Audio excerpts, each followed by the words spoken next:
Burger theory আজকে এটা share করব। অনেকেই রিলেট করতে পারবে। এই যে বার্গারের টপ বানটা যে উপরে সবার আছে, একে জানেন? এই সবচেয়ে ভালো স্টুডেন্টটা। লাইক ভালো স্টুডেন্ট কেমন?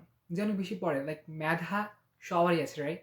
যেন বেশি পড়ে, অনেক পরিশ্রমী, সে এখানে থাকে, সবাই ওরে দেখে ফার্স্টে। আর মাঝখানে লেটা দেখেন, এটা হচ্ছে যারা পড়ে আবার পড়ে না। লাইক তারা কনফিউজ, তারা পড়বে কি পড়বে না, একবার পড়ে একবার পড়ে না। তারা সবাই চাপে থাকে, কারণ তারা একসময় খুব ভালো রেজাল্ট করে ফেলে, সবার অ্যাটেনশন আনে, আবার আবার খারাপ হয়ে যায়, তখন আবার তার মন খারাপ হয়। তার প্রেশার সবচেয়ে বেশি। আবার শেষ বনটা, একে কেউ বলতে গেলে দেখেই না। আমি বলছি না খারাপ ছাত্র এমন কিছু আছে, খারাপ ছাত্র নাই, যারা পড়ে না তারা এখানে থাকে। এরা এরা নিজেদের নিয়ে ভাবেও না, এই বনটাকে আমরা দেখিও না, এরা নিজেদের নিয়ে ভাবে না। বাট এই যারা মাঝখানে আছে ওরা সবচেয়ে স্ট্রাগল করে। কথা হচ্ছে আপনি কি এখানে যাবেন নাকি মাঝখানে থাকবেন, সেটা আপনি চিন্তা করেন। আমি চেষ্টা করছি এখানে আসার, দোয়া করবেন।